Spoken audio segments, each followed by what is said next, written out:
नमस्कार दोस्तों, स्वागत है आप सभी का हमारे इस YouTube channel HP study hub पे। तो आज से हम एक नई सीरीज़ को स्टार्ट कर रहे हैं जिसका नाम रहेगा हिमाचल प्रदेश सामान्य ज्ञान। इस सीरीज़ में हम जितने भी क्वेश्चन देखेंगे सभी मल्टीपल चॉइस क्वेश्चन रहेंगे या MCQ होंगे। इसमें हम हर टॉपिक को कवर करेंगे, चाहे वह ज्योग्राफी हो, हिस्ट्री हो, पॉलिटी हो, आर्ट एंड कल्चर हो या फिर ट्राइब्स हो। जितने भी क्वेश्चन HP से रिलेटेड रहते हैं वो सभी हम पार्ट वाइज इस लेक्चर में देखेंगे। और इसका जो टाइम रहेगा, इवनिंग सेशन में ये वीडियो आती रहेगी। जितने भी HP के क्वेश्चन आपके पब्लिक सर्विस कमीशन या फिर स्टाफ सिलेक्शन बोर्ड हमीरपुर के जितने भी एग्ज़ाम होंगे, हिमाचल प्रदेश आपसे हमेशा पूछा जाता है। तो इन वीडियो को आप ध्यान से देखें और समझें। तो दोस्तों, अभी तक अगर आपने हमारे इस YouTube channel HP study hub को सब्सक्राइब नहीं किया है तो जल्दी से चैनल को सब्सक्राइब कर दें और बेल आइकन दबाना ना भूलें, ताकि आने वाली हर एक वीडियो की नोटिफिकेशन आप तक पहुंचती रहे। अगर आपको इन सब लेक्चर की PDF फाइल चाहिए होगी या डाउनलोड करनी होगी तो आप हमारे Telegram channel HP study hub को ज्वाइन करें। वहाँ से आपको सभी वीडियो की PDF फाइल मिल जाएगी और वहाँ पर हर प्रकार की क्विज़ भी डिस्कस होती रहती है। तो टेलीग्राम पे आप हमें ज्वाइन कर सकते हैं। तो शुरू करते हैं आज की MCQ क्विज़। इसमें जो पहला क्वेश्चन था कि हिमाचल प्रदेश की अक्षांशीय स्थिति क्या है। काफ़ी बार आपने ये क्वेश्चन पेपर में भी देखा होगा। तो इसमें जो इसकी स्थिति है, option A 30 degree 22 minute to 33 degree 12 minute north latitude, और 75 degree 47 minute to 79 degree 4 minute east longitude. इसको समझने के लिए आपको पहले मैप को समझना पड़ेगा कि नॉर्थ लैटिट्यूड कहाँ है, ईस्ट लॉन्गिट्यूड किसे कहते हैं। तो इसमें एक रफ डायग्राम हम HP, मान लो ये आपके पास HP की स्थिति है। तो इसमें हम देखते हैं कि हमारे पास जब भी मैप में देखते हैं तो सेंटर लाइन जो मैप पूरे जो अर्थ के सेंटर की जो लाइन को उसको कहते हैं हम इक्वेटर। इसके जो नीचे के एरिया को कहते हैं ट्रॉपिक ऑफ कैप्रिकॉर्न। ऊपर के जो एरिया कहते हैं हम ट्रॉपिक ऑफ कैंसर। ऊपर इसको कर्क रेखा भी कहते हैं और नीचे की जो रेखा इसको हम मकर रेखा भी कहते हैं। इनकी दोनों की इक्वेटर से लेकर कर्क रेखा और मकर रेखा, इनकी स्थिति बिल्कुल सेम रहती है ऊपर से नीचे। ऊपर का जो एरिया, इक्वेटर से ऊपर का जो एरिया रहता है इसको कहते हैं हम नॉर्दर्न हेमिस्फीयर, और इक्वेटर से नीचे का जो एरिया रहता है उसको कहते हैं हम southern hemisphere. We know very well India northern hemisphere में रहता है। इनकी जो स्थिति होती है 23.5 दोनों की बराबर हो रहती है। ऊपर के ट्रॉपिक ऑफ कैंसर को देखें तो ये नॉर्थ में रहता है और नीचे देखा तो ये साउथ में रहता है। यहाँ पर पूछा गया है कि नॉर्थ लैटिट्यूड की बात करें तो यहाँ से लेकर यहाँ नीचे से या फिर इक्वेटर से लेकर ट्रॉपिक ऑफ कैंसर से जो ऊपर की जो स्थिति होती है उसको हम नॉर्थ लैटिट्यूड लेते हैं। वहाँ जो स्थिति हमारी HP रहता है ट्रॉपिक ऑफ कैंसर से थोड़ा ऊपर है। तो 30 डिग्री, यहाँ पर 30 डिग्री होगा। ऊपर जो टॉप का जो एरिया है वो 33 डिग्री रहता है। इसको कहते हैं हम नॉर्दर्न लैटिट्यूड।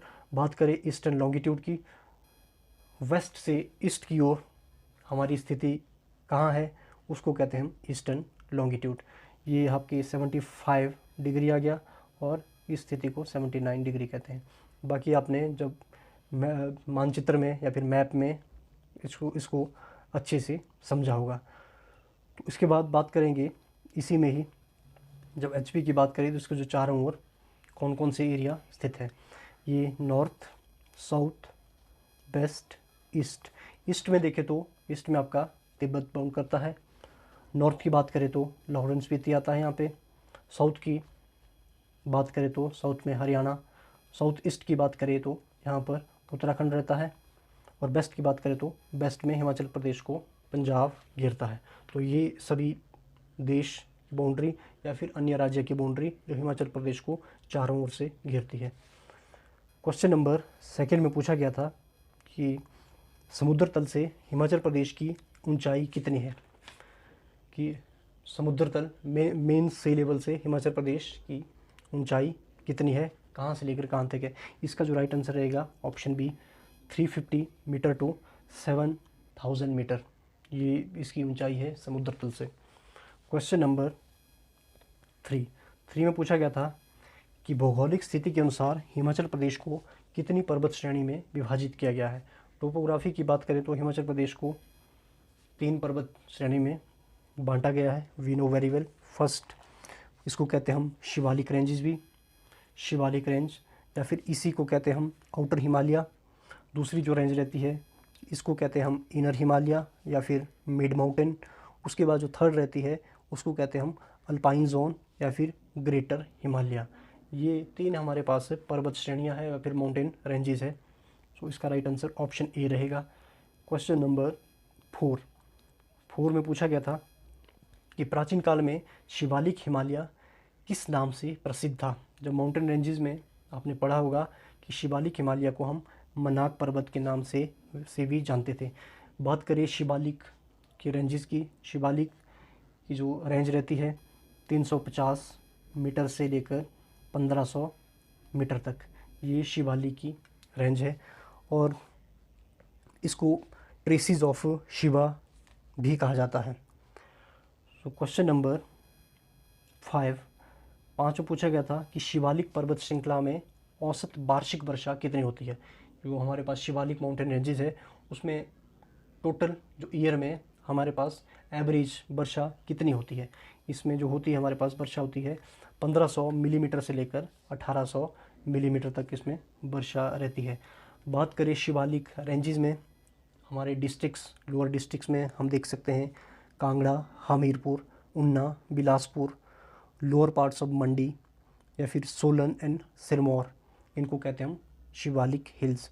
अब फेमस प्लेसेस की बात करें शिवालिक रेंजेस में तो इसमें हम देखते हैं Paonta valley, Nahan tehsil, Pachhad and Renuka tehsil of, ये सब एरिया रहते हैं सिरमौर डिस्ट्रिक्ट से। सेकंड में देखते हैं हम वल वैली, जोगिंदरनगर, ये जो एरिया रहते हैं ये डिस्ट्रिक्ट मंडी से हैं। उसके बाद कांगड़ा में हम देखते हैं नूरपुर, देहरा, ज्वाली और पालमपुर तहसील, ये कांगड़ा डिस्ट्रिक्ट से हैं। डलहौजी, बटियात और चुराह, ये चंबा डिस्ट्रिक्ट के जो एरिया हैं ये सभी शिवालिक रेंजेस में स्थित है। उसके बाद हम बात करते हैं नेक्स्ट क्वेश्चन में कि धौलाधार पर्वत श्रृंखला सतलुज नदी को किस स्थान पर काटती है? धौलाधार की बात करें तो सेकंड माउंटेन रेंजेस में हमने देखा था इनर हिमालय या फिर मिड माउंटेन, जिसकी जो रेंज रहती है 1500 मीटर से लेकर 4500 मीटर। इस रेंजेस को हम कहते हैं इनर हिमालय या फिर मिड माउंटेन। इसी रेंज को हम डिवाइड करते हैं आगे 2 भागों में। पहली जो रेंज को कहते हैं हम धौलाधार रेंज और सेकंड जो रेंज इसको कहते हैं हम पीर पंजाल रेंज। पीर पंजाल रेंज को हम मैक्सिमम ये चंबा डिस्ट्रिक्ट में है तो इसको चंबा रेंज या फिर चंबा डिस्ट्रिक्ट इस तरह से भी कह सकते हैं। तो क्वेश्चन पूछ रहे हैं कि धौलाधार जो पर्वत श्रृंखला है सतलुज नदी को किस स्थान पे काटती है? इसका जो राइट आंसर रहेगा रामपुर डिस्ट्रिक्ट शिमला में है, उस जगह पे धौलाधार पर्वत श्रृंखला सतलुज नदी को काटती है। बात करें ब्यास की, ब्यास नदी को धौलाधार पर्वत श्रृंखला लारजी जगह पे जो कि डिस्ट्रिक्ट कुल्लू में है, वहाँ पर ब्यास नदी को ये काटती है। रावी की बात करें तो चंबा शहर में, चंबा के स्थान पे ये रावी नदी को काटती है। उसके बाद क्वेश्चन नंबर 7, इसमें पूछा गया था कि हिमाचल प्रदेश के भूभाग का कितना प्रतिशत क्षेत्र शिवालिक श्रेणी में आता है? टोटल जो हमारे पास एरिया है हिमाचल का वीनो हमारे पास 55,673 स्क्वायर किलोमीटर, ये हिमाचल प्रदेश का टोटल एरिया है। इसमें से पूछ रहे हैं कि इस एरिया में से कितना परसेंट या कितना प्रतिशत एरिया शिवालिक रेंजेस में आता है? तो इसमें जो राइट आंसर रहेगा 30% जो एरिया रहता है वो शिवालिक में रहता है। दूसरा हम इसमें देखेंगे लोअर हिमालय या फिर मिड हिल जोन की बात करें तो इसमें 10% रहता है। तीसरी बात करते हैं हम हायर हिमालय या फिर हायर हिल जोन में, जो तीसरी माउंटेन रेंजेस हमारी उसमें 25% रहता है। सबसे ज़्यादा जो एरिया हमारा हिमाचल का रहता है वो रहता है तिब्बतियन हिमालय, कोल्ड जोन या फिर ट्रांस हिमालय, जिसको हम ज़ास्कर रेंजेस, इन तीनों श्रेणियों से ऊपर की जो रेंज रहती है उसको कहते हैं हम तिब्बतियन हिमालय, कोल्ड जोन या फिर ट्रांस हिमालय। उसमें हमारा 36% एरिया रहता है। ये क्वेश्चन आपसे काफ़ी बार पेपर में पूछा गया है, तो इसलिए इस क्वेश्चन को आप अच्छे से याद कर लेना। तो इस रेंजेस की बात करें तो इसमें रहते हैं हमारे पास डिस्ट्रिक्ट लाहौल स्पीति, किन्नौर रेंज हो गई, और फिर पांगी का जो एरिया ये आता है हमारे पास ट्रांस हिमालय या फिर ज़ास्कर रेंजेस में। क्वेश्चन नंबर 8 में पूछा गया कि हिमाचल प्रदेश स्थित है, इनमें से किस हिमालय में हिमाचल प्रदेश स्थित है? इसका जो राइट आंसर रहेगा, हिमाचल प्रदेश वेस्ट हिमालय में स्थित है। पश्चिम हिमालय में हिमाचल प्रदेश की स्थित रहता है, इसलिए ऑप्शन सी इसका राइट आंसर रहेगा। क्वेश्चन नंबर 9 कि धर्मशाला किस पर्वत श्रृंखला में स्थित है? पूछ रहे हैं कि धर्मशाला जो सिटी है, शहर है, इनमें से किस माउंटेन रेंज में स्थित है? इसका जो राइट आंसर रहेगा, धौलाधार रेंज। धौलाधार रेंजेस के बारे में जो हमने पढ़ा होगा, तो इसमें धर्मशाला स्थित रहता है। सो ऑप्शन बी इसका राइट आंसर रहेगा। क्वेश्चन नंबर 10, इसमें पूछा गया था कि ट्रेसिस ऑफ शिवा या फिर शिव जी की जटाओं से कौन सी पर्वत श्रृंखला जानी जाती है? अभी हमने इससे पहले भी डिस्कस किया था, तो ये शिवालिक रेंजेस को हम मनाक पर्वत या फिर शिव जी की जटाओं या फिर ट्रेसिस ऑफ शिवा के नाम से भी जाना जाता है। तो ये थे आपके पास आज की क्विज़ के 10 क्वेश्चन। तो आपसे एक क्वेश्चन रहेगा, आपने इसका आंसर कमेंट बॉक्स में देना है। क्वेश्चन है कि कौन सी पर्वत श्रृंखला लाहौल स्पीति और किन्नौर को तिब्बत से अलग करती है? आपने इनमें राइट आंसर बताना है, या फिर उसका answer A Zanskar mountain range, B Dhauladhar, C Pir Panjal और डी शिवालिक। इसका जो राइट आंसर जो भी होगा आप हमें कमेंट बॉक्स में इसका दे सकते हैं। अगर इस वीडियो से रिलेटेड या फिर MCQ से रिलेटेड, टॉपिक से रिलेटेड कुछ भी आपकी क्वेरीज़ होगी या कुछ सजेशंस होगी, वो आप हमें कमेंट बॉक्स में बता सकते हैं, ताकि हम इम्प्रूवमेंट ला सकें और वीडियो में कुछ नया करने की कोशिश कर सकते हैं। तो इस वीडियो को आप ज़्यादा से ज़्यादा शेयर करें, कमेंट करें। अगर चैनल में नए हैं तो चैनल को सब्सक्राइब कर दें। सो थैंक यू, मिलते हैं नेक्स्ट वीडियो में। Thanks for watching.